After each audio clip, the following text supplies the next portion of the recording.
attacked by a sicko. The NYU college student struck from behind. I feel like something slapped me so hard. She's a family friend of Megyn Kelly. It's so infuriating. You want to punch this guy in the face. Then, Matthew Perry's parents. The furious denunciation of the doctor who supplied the ketamine that led to his death. What they're calling him on the day he's sentenced. And the forgotten victims of the CEO assassination.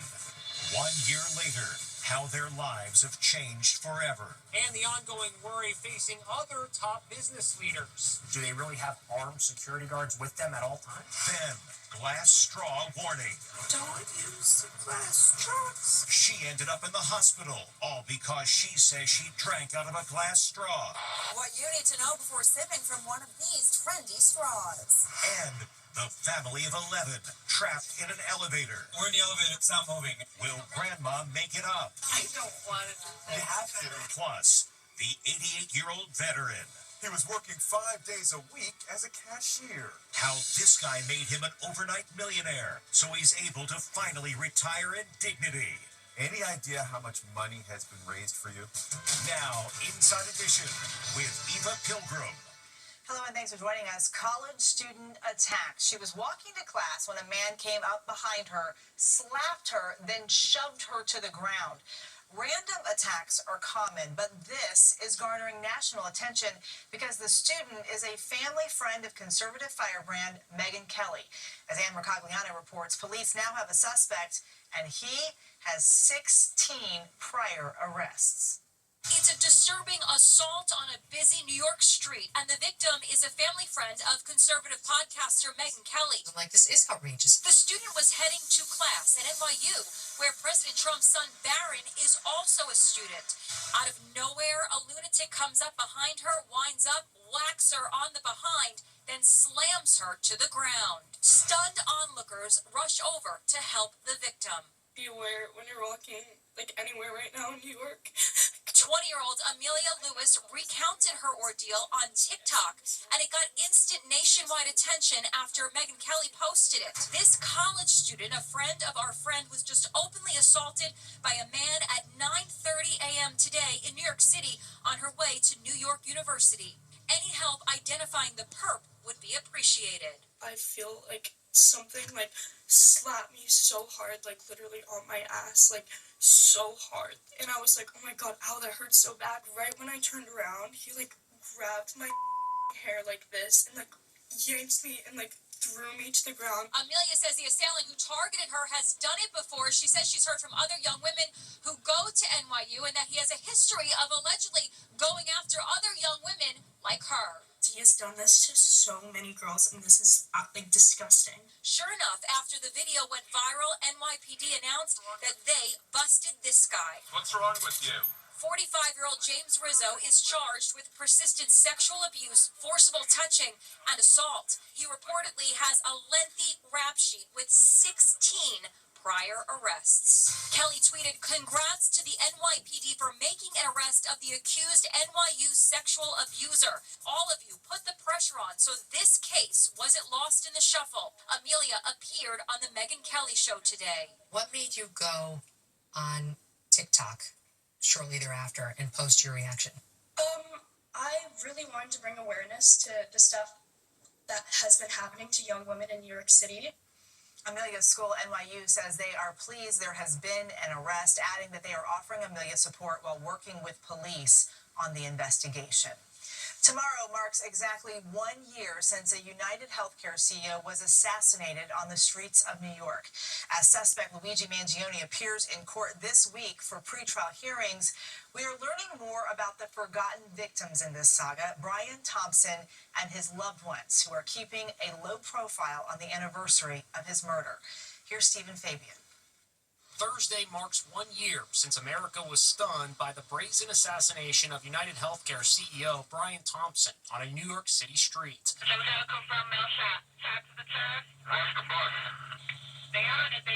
27-year-old Luigi Mangione was arrested in Pennsylvania 5 days later and brought back to New York City to face trial amid extraordinary security. Luigi, why did you kill Brian Thompson?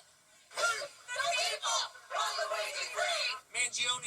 paparazzi of vocal supporters and the circus surrounding his court appearances have deflected the attention from the forgotten victims of the assassination. Brian Thompson's family. He was more than just a CEO. He was the father of 2 teenage sons whose lives have changed forever. Although separated, his wife Paulette lived close by in the Minneapolis area. She spoke out about her late husband.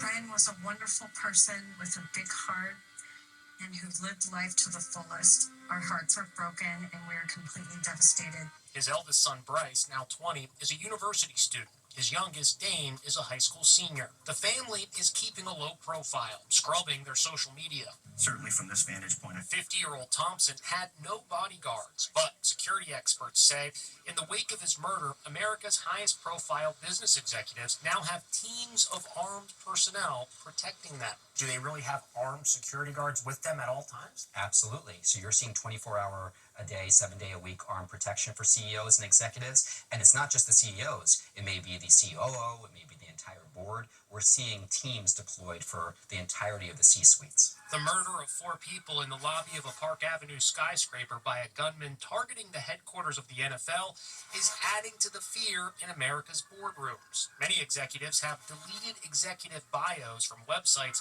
and security teams closely monitor threats on social media. But 1 year later, the fear the assassination could inspire a copycat killer is still intense. At the end of the day, a lone gunman, a lone wolf, can still attack. The mystery over President Trump's hand is growing. While speaking with reporters today in the Oval Office, the president covered his right hand with his left hand, and that is leading to more questions. President Trump appeared to go to great lengths today to keep his right hand out of sight, either under his desk or covered by his left hand.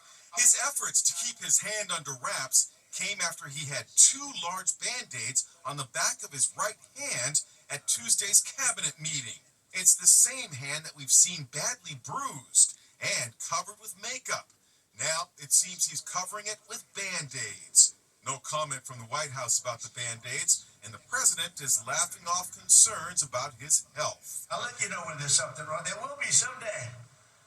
That's going to happen to all of us. But right now, I think I'm sharper than I was 25 years ago, but who the hell knows? But then he appeared to fall asleep as administration officials were filling him in on their accomplishments. This war is going on, and the president is trying to end it. Today, his critics are pouncing. I remember when he used to call Joe Biden Sleepy Joe, and now it's Sleepy Donald. Tell us again how Sleepy Joe is, will you?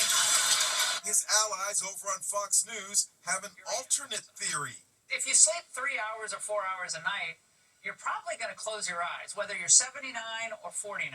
They're comparing Trump to the legendary inventor Thomas Edison, who also liked to nap.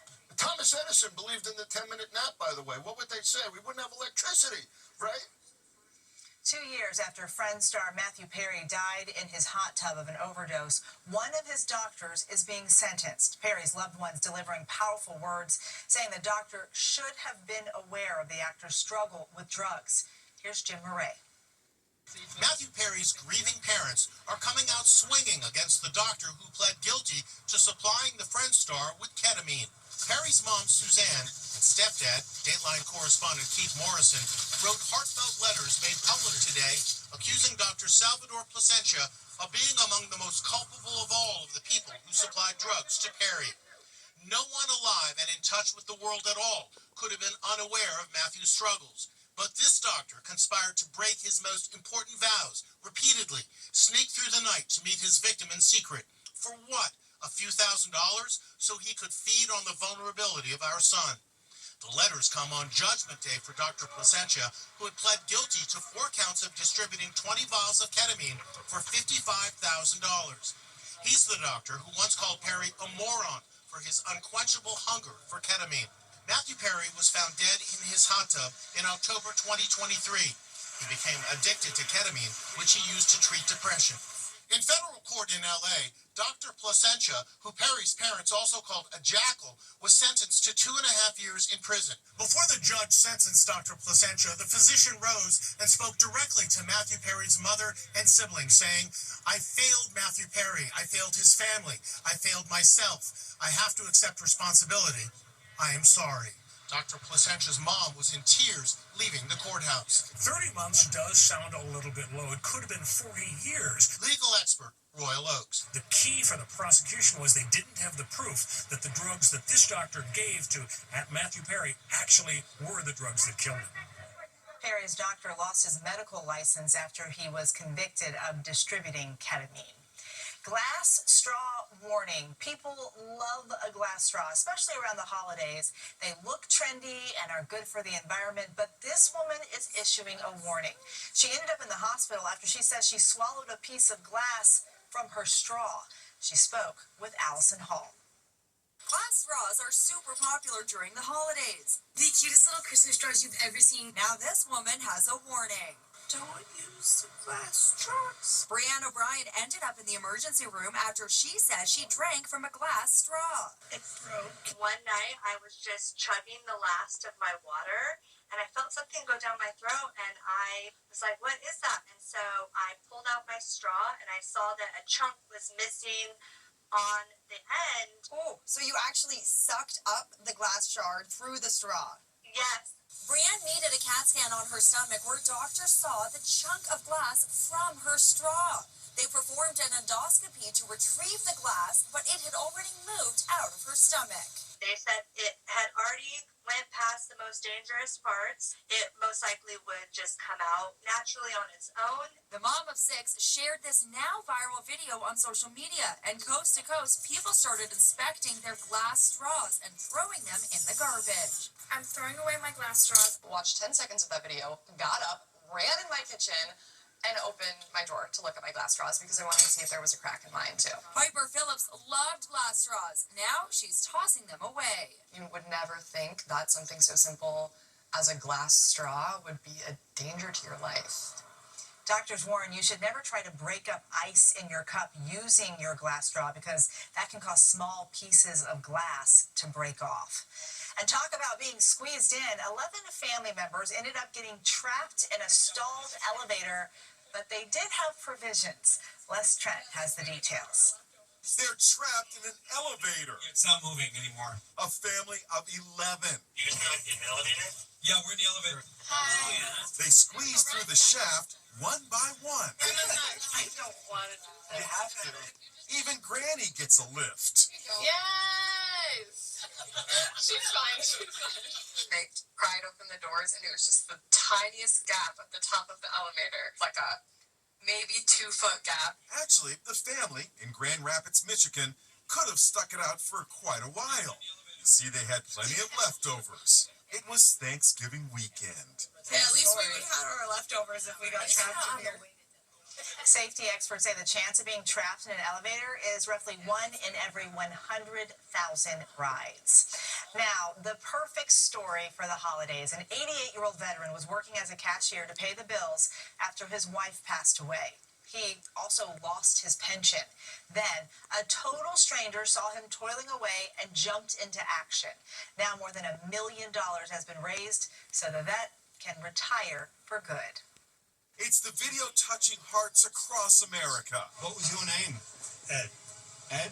Yep. At the ripe old age of 88, Ed Bambus is a cashier at a superstore outside Detroit. You're working here how many days a week? I work 5 days a week, 8 hours a day.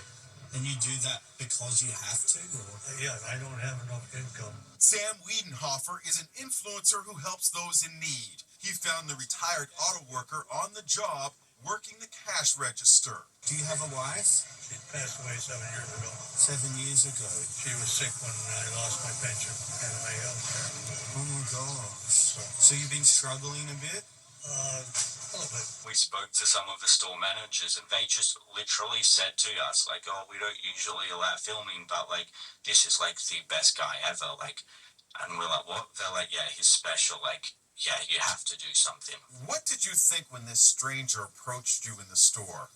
I had no idea as to what he was after. Sam was so moved by Ed's story, he set up a GoFundMe to help him retire. That was Monday.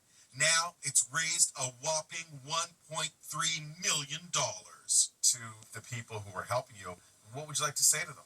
I would thank them from the bottom of my heart. Welcome to a well-deserved retirement, Ed. a retirement in dignity. Ed tells us all he plans on doing during his retirement is spending more time with his family, and we, of course, wish him the very best. Next, welcome to my new home. His home went up in flames in the LA fires. 1 year later, he's the first person back in the neighborhood. You have permission to move in tonight. And blonde bombshells, Sydney Sweeney and Amanda Seyfried. Inside Edition with Eva Pilgrim. We'll be right back. It's almost a year since Los Angeles was devastated by wildfires. Now, the first homeowner is returning to one of the worst of the burnt-out neighborhoods. While he is still surrounded by lots of rubble, he tells Jim Murray he's ready to start over in a new house. It's been almost a year since those historic fires devastated Southern California. The loss and suffering was unimaginable, but today, a sign of hope and renewal. Welcome to my new home. Ted Kerner and his 13-year-old dog Daisy May are moving to their new home. His is the very first house to be rebuilt in hard-hit Altadena. Here's what's left of Ted's home after the blaze. Just ashes. The fact that we're here, yeah, it's wonderful. It's absolutely fabulous. You have permission to move in tonight. Those were the words Ted was longing to hear from the city's building inspector. Ted's house is brand spanking new and he loves everything about it. The location is the same, but it doesn't feel like the old neighborhood. The school next door is gone, and so are virtually all the homes around him. He knows it will take years before it looks and feels like it used to here. Still, he says, there's no place like home. More than 9,000 structures were destroyed. It really does look like a war zone. Ted wanted his new home to withstand any future disasters. And you have sprinklers? Yes. You have cement? Yes. You have extra thick walls? Yes. We were there today when this delivery arrived. I was hoping these would arrive today. His original flag burned last January along with everything else in his life. Now, Old Glory is flying once again. The total damages from the LA fires are estimated to be as high as $275 billion. We'll be back with more Inside Edition after this. Still to come, blonde bombshells, Sydney Sweeney and Amanda Seyfried.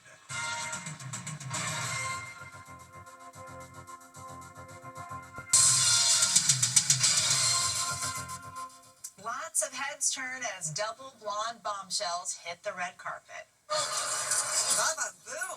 Look who showed up on the red carpet together. It's Sydney Sweeney and Amanda Seyfried at the New York screening of their movie, The Housemaid.